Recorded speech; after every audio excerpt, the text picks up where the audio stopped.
اللہ عز و جل قرآن پاک میں ارشاد فرماتا ہے، لوگوں کے حساب کا وقت قریب آ گیا لیکن لوگ غفلت میں ہیں۔ یہ 17ویں پارے کی شروع کی آیت ہے۔ اللہ تعالیٰ یوں فرماتا ہے، اقترب للناس حسابہم، لوگوں کے حساب کا وقت قریب آ چکا، وہم فی غفلت معرضون، اور وہ اترائے ہوئے غفلت میں پڑے ہوئے ہیں، منہ پھیرے ہوئے ہیں۔ لوگوں کو اس بات کا اندازہ ہی نہیں کہ حساب کا دن کتنا سخت ہونے والا ہے۔ میرے عزیزو، جب نبی پاک صلی اللہ تعالیٰ علیہ وسلم نے یہ ارشاد فرمایا کہ میں اور قیامت ایسے ہیں جیسے 2 انگلیاں قریب ہیں، 1400 سال پہلے رسول پاک صلی اللہ علیہ وسلم نے یہ فرمایا تھا کہ قیامت اتنی قریب ہے جتنا 2 انگلیاں قریب ہیں۔ اور اب کے زمانے میں تو قیامت کے سلسلے میں جو حضور پاک صلی اللہ تعالیٰ علیہ وسلم نے نشانیاں بتائی تھی وہ تقریباً پوری ہو گئیں، بڑی نشانیوں کو چھوڑ کر۔ اور یہ بھی حدیث پاک میں ہے کہ اگلا زمانہ اتنی تیز گزرے گا کہ تمہیں اس کا اندازہ ہی نہیں ہوگا، زمانوں پر زمانے آتے چلے جائیں گے۔ یہ جو آخری وقت کی نشانیاں ہیں، میں صرف مختصر سا ایک پیغام دوں گا۔ شعبان کا مہینہ ہے، یہ رسول پاک صلی اللہ تعالیٰ علیہ وسلم کا مہینہ ہے، اور رمضان کے بعد سب سے زیادہ حضور پاک صلی اللہ تعالیٰ علیہ وسلم کو روزے کی حالت میں کسی مہینے میں دیکھا گیا تو شعبان کا مہینہ فرمایا گیا۔ کبھی کبھار پورے شعبان کا مہینہ حضور صلی اللہ علیہ وسلم روزے سے رہتے، اور یہ ارشاد فرماتے کہ یہ مہینہ ایسا ہے جس میں سارے لوگوں کے اعمال اللہ کے حضور جاتے ہیں، پیش کیے جاتے ہیں، اور میرے آقا فرماتے ہیں اس حال میں میرے اعمال پیش کیے جائیں اللہ کی بارگاہ میں کہ میں روزے کے عالم میں ہوں۔ جب میرے اعمال پیش کیے جائیں اللہ کی بارگاہ میں تو میں روزے کی حالت میں ہوں۔ تو یہ شعبان کا مہینہ جو اب رمضان المبارک کے قریب کر رہا ہے، لیکن بعض بزرگوں نے یہ بھی فرمایا شعبان میں موتیں بھی کثرت سے ہوتی ہیں۔ لوگوں کا یہاں پر حساب کتاب 15ویں شعبان کو جو اب شب برات آنے والی ہے لکھ دیا جاتا ہے، سال بھر میں کیا کیا ہونے والا ہے، کتنے لوگ جانے والے ہیں۔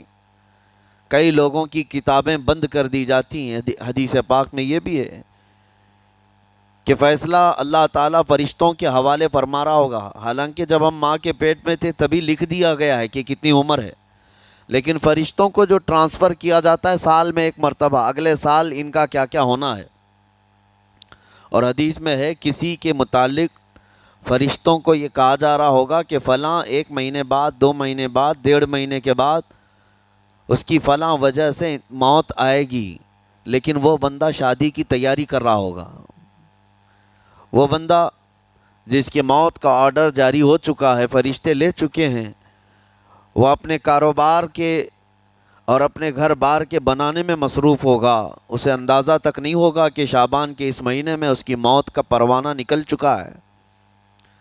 اسی لیے میں عرض کر رہا ہوں قرآن کی آیت اقترب للناس حسابہم وہم فی غفلۃ معرضون، اللہ فرماتا ہے لوگوں کا حساب بہت قریب آ چکا جبکہ وہ غفلت میں پڑے ہوئے ہیں۔ اب جس زمانے میں آپ زندگی گزار رہے ہیں یہ اتنی تیزی سے آپ کے اوپر سے گزر جائے گا کہ آپ کو احساس تک نہ ہوگا، بلکہ ایک حدیث کا مفہوم یہ بھی ہے کہ جوان بوڑھے نظر آنے لگیں گے اور بچے جوان نظر آنے لگیں گے۔ وہ دور آئے آج، بچے تو ہمارے جوان ہو ہی چکے ہیں، جو 6 سال کے بچے ہیں، 5 سال کے بچے ہیں، جن کو حقیقت میں بچہ کہا جاتا تھا، اب کے زمانے میں وہ بچے ہی نہیں رہ گئے۔ 8 سال کے بچے وہ بچے ہی نہیں رہ گئے۔ ساری اسکولوں کے حالات ہمارے پاس آئے دن نئی نئی خبریں آتی ہیں۔ 3ری جماعت کا، 4تھی کلاس کا بچہ خطرناک قسم کے نشوں میں مبتلا ہے جو بڑے بڑے جوان بھی نہیں کیا کرتے تھے۔ تو بچہ کہاں رہا؟ حضور پاک صلی اللہ تعالیٰ علیہ وسلم نے فرمایا تھا بچے جوان لگیں گے اور جوان بوڑھے۔ اور جوانوں کی حالت یہ ہے کہ سارے مزے اپنے بچپن میں اتنے کر لیے کہ جوانی میں طاقت ہی ختم ہو گئی۔ 25 سال کی عمر میں ایسے لگتے ہیں جیسے کہ بوڑھاپا آ گیا، کمزوریاں آ گئیں۔ 30 سال پہلے کے دور میں 40 سال کو بھی جوانی کہا جاتا تھا، اب کے دور میں 40 سال تو بڑھاپا ہو گیا۔ 30 سال کی عمر کے بعد آج کے نوجوانوں کے جواب دینے لگ جاتے ہیں۔ اس کی وجہ یہ ہے کہ بچپن میں اپنے آپ کو برباد کر لیا، بچپن میں اپنے آپ کو ختم کر لیا۔ تو جو بچپنا تھا اس کو جوانی میں بتا دیا، اور جو جوانی ہے وہ بڑھاپے میں۔ اور جو بوڑھے اصل بوڑھے ہیں جن کو 60-70 سال کی عمر ملی ہوئی ہے، یہ اللہ تعالیٰ کی طرف سے ان کے لیے نعمت ہے۔ باقی قیامت کے قریب جو حالات ہیں وہ اس طرح کے ہیں۔ اور مزید میں آپ کو یہ بھی بتا دوں کہ زمانہ ترقی کرتے کرتے تمہیں ایسا سست اور کاہل بنا دے گا کہ تم کوئی کام کے لائق بھی نہیں رہ جائیں گے۔ بہت ساری چیزیں ہم سے رخصت ہو رہی ہیں، ہمیں اندازہ بھی نہیں۔ ابھی کل ہی میں ذکر کر رہا تھا، ابھی 10 سال پہلے 20 سال پہلے جو چیزیں ہمارے آنکھوں کے سامنے موجود تھی وہ اب غائب ہو چکی ہیں۔ خالی وقت اسے ملے تو نشہ بھی یاد آ جائے، خالی وقت اسے ملے تو عورتوں کی طرف میلان بھی بڑھ جاتا ہے، خالی وقت اسے ملے تو اس کو دولت لٹانے اور عیاشی کرنے کی فکر بھی سوار ہونے لگتی ہے۔ اپنے آپ کو کسی چیز میں مصروف کر لے، اور سب سے بہترین مصروفیت کیا ہے؟ اللہ اور اس کے رسول کا ذکر پاک ہے۔ یہ سب سے بہترین مصروفیت ہے کہ تم نے اپنے آپ کو اس میں مصروف کر رکھا تو اللہ تعالیٰ دنیا کی تمام مصروفیتوں سے تمہیں آزاد کر دے گا، برائیوں سے آزاد کر دے گا۔ قرآن میں رب تعالیٰ فرماتا ہے وَقَالُوا حَسْبُنَا اللَّهُ وَنِعْمَ الْوَكِيلُ، جنہوں نے یہ کہا ہمارا رب ہمارے لیے کافی ہے، ہمارا اللہ ہمارے لیے کافی ہے، اور کیا ہی بہترین مددگار ہے، کیا ہی بہترین وکیل ہے جس نے یہ کہا۔ اللہ فرماتا ہے اس کے فوراً بعد آیت آئی فَانْقَلَبُوا بِنِعْمَةٍ مِّنَ اللَّهِ وَفَضْلٍ لَمْ يَمْسَسْهُمْ سُوءٌ، اللہ ان لوگوں کو اپنی خاص نعمتوں میں لے جائے گا، ایسی جگہ جہاں کوئی برائی انہیں چھو بھی نہ سکے گی۔ جنہوں نے اللہ کی بارگاہ میں یہ کہا حسبنا اللہ ونعم الوکیل، آگے بھی ہے دوسری آیت ہے نعم المولا ونعم النصیر، جس نے یہ کہا اللہ فرماتا ہے ان بندوں کو اللہ اپنی خاص نعمتوں میں لے جائے گا اور فضل میں لے جائے گا، ایسی جگہ لم یمسسہم سوء، جہاں انہیں کوئی برائی چھو بھی نہ سکے گی، کوئی برائی نہ آ سکے گی۔ اسی لیے کثرت سے اپنے آپ کو مصروف رکھو۔ یہ جو محافل ہماری ہو رہی ہیں اللہ کرے کہ ہمیشہ قائم رہیں۔ ہم ہفتے میں 1 مرتبہ ذکر کی مجلس میں آتے ہیں اپنے دل کو اللہ تعالیٰ کی یاد سے معمور کرنے کے لیے۔ ویسے کھانا تو دن میں 3 مرتبہ اور کوئی تو 5 مرتبہ کھاتے ہیں۔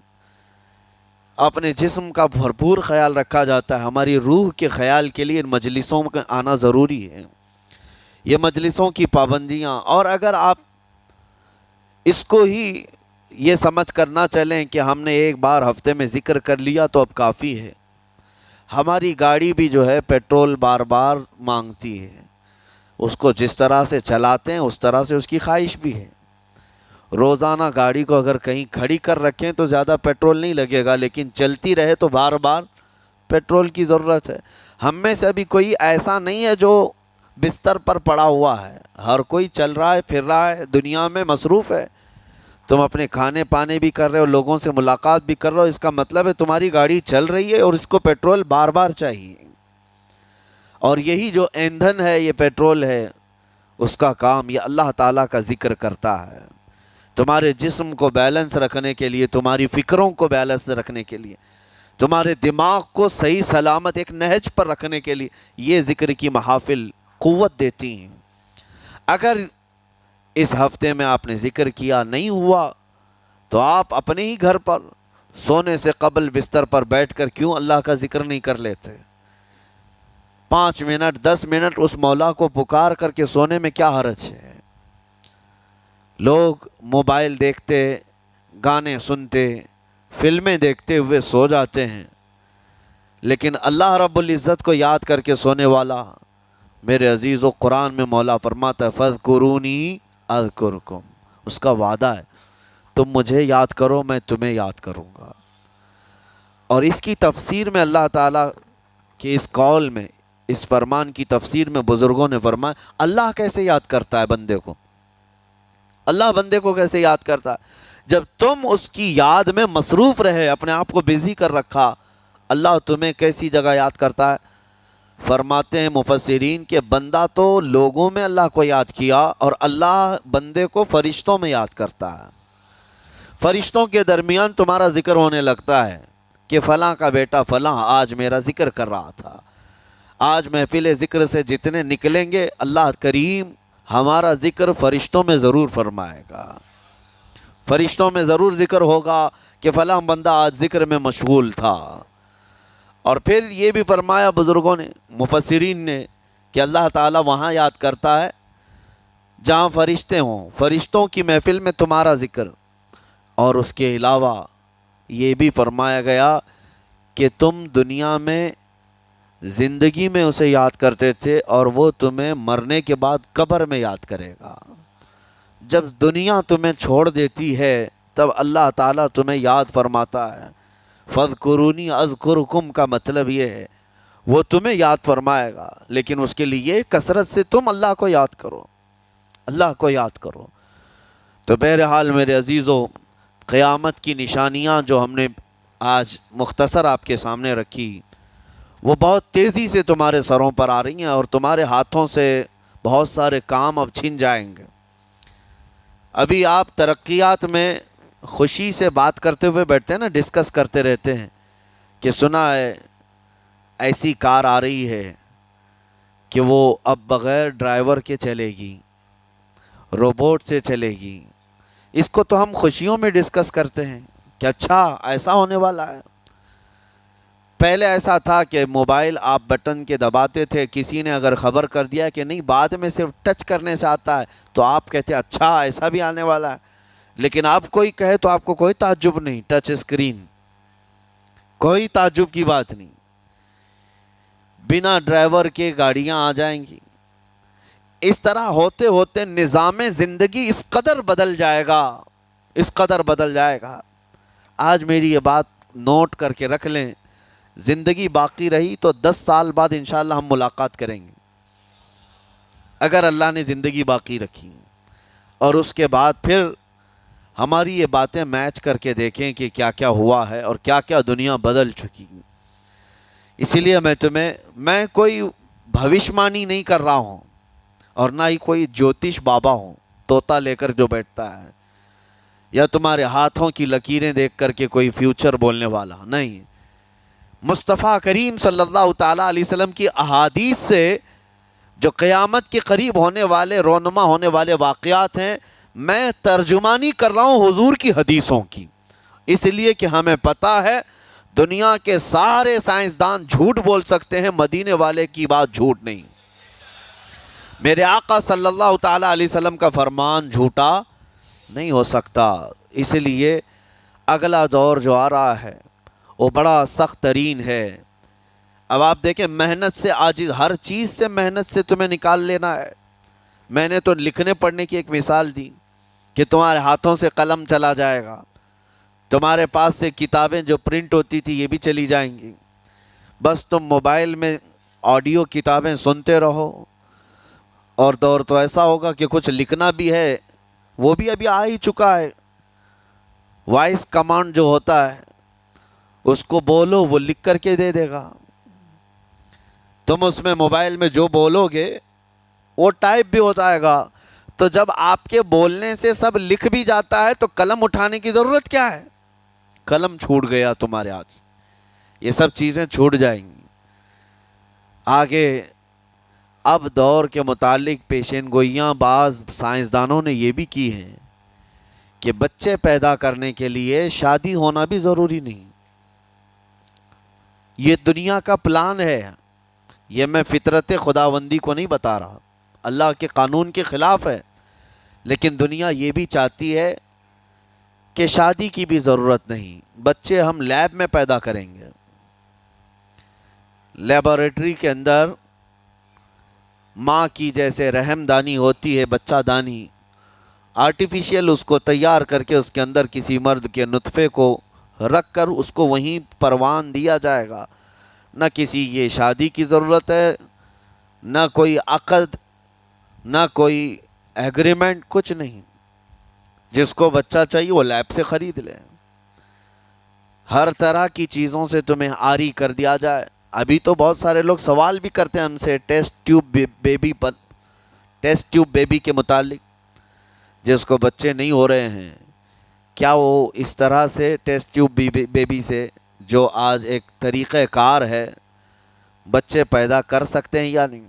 اس کے کئی طریقے ہیں سائنس میں، کہ اسی مرد کا نطفہ اسی کی عورت میں رکھ کر کے اس کو پروان دیا جائے، اور بعض دوسرے طریقے کہ کسی دوسرے کا لا کر اس کی عورت میں رکھ دیا جائے۔ یہ تو سراسر حرام ہے، زنا ہے۔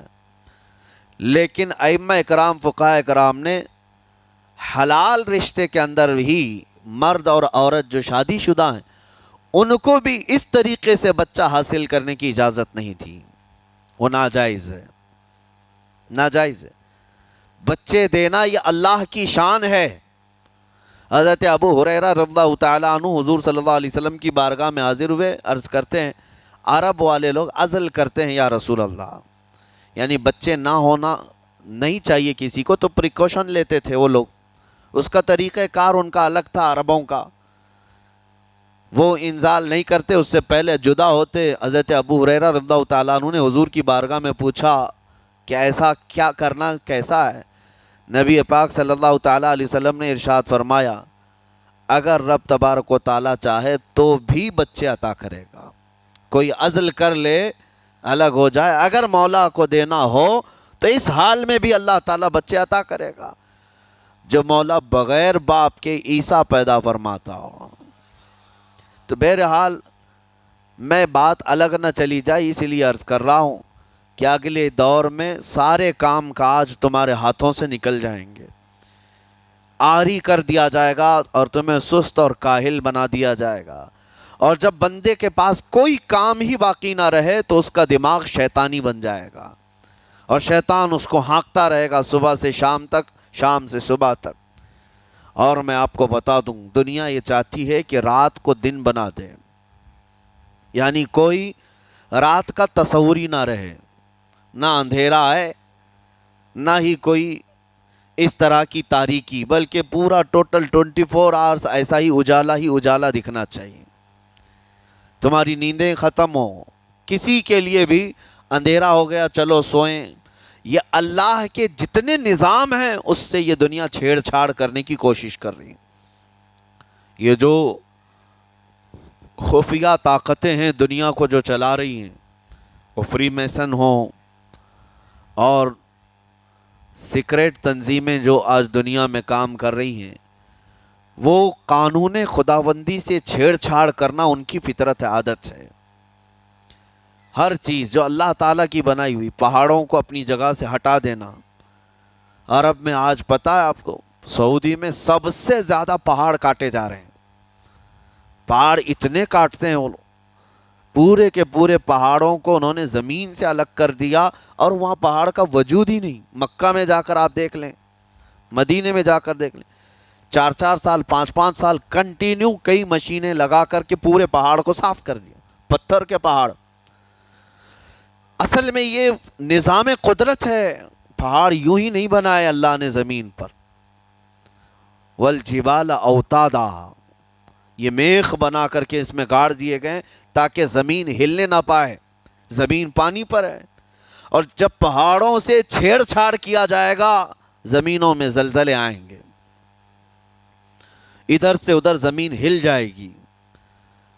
اور تو اور انہوں نے اپنی ٹیکنالوجی کو بڑھاتے بڑھاتے قانون خداوندی میں چھیڑ چھاڑ کے لیے کیا نہیں کیا، انہوں نے جعلی اور آرٹیفیشل ارتھ کویک لانے کی کوششیں کی، مصنوعی زلزلے، مصنوعی بارش ہوتی نہیں، لیکن پورے کلاؤڈ کو جمع کر کے، بادلوں کو جمع کر کے ایک جگہ، اور پھر اس کو کیمیکل کے ذریعے سے پانی برسا دیا جائے.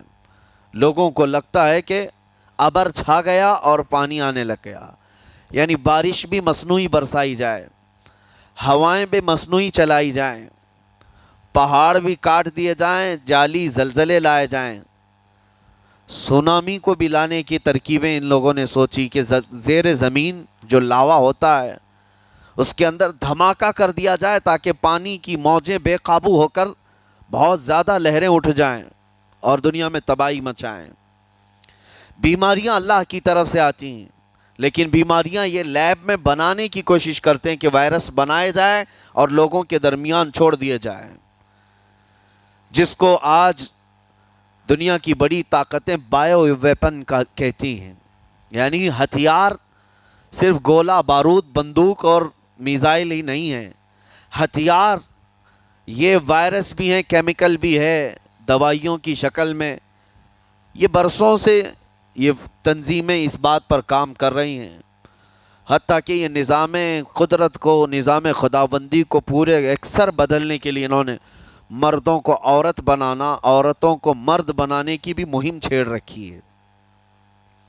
ٹرانسجینڈر، ان سب کو خاص قانونی حق دیا جائے گا، اور مرضی سے آدمی اپنے جینڈر کو، اپنی جنس کو چینج کروا لے. یہ قانون خداوندی میں چھیڑ چھاڑ ہے نہیں. اور انسان کو جس کام کے لیے پیدا کیا گیا تھا اس کام سے اس کو عاری کر دیا جائے، کاہل بنا دیا جائے. اسی لیے دیکھیں، وہ رحمان مولا چاہے تو تمہیں گھر میں بٹھا کر خوب رزق دے.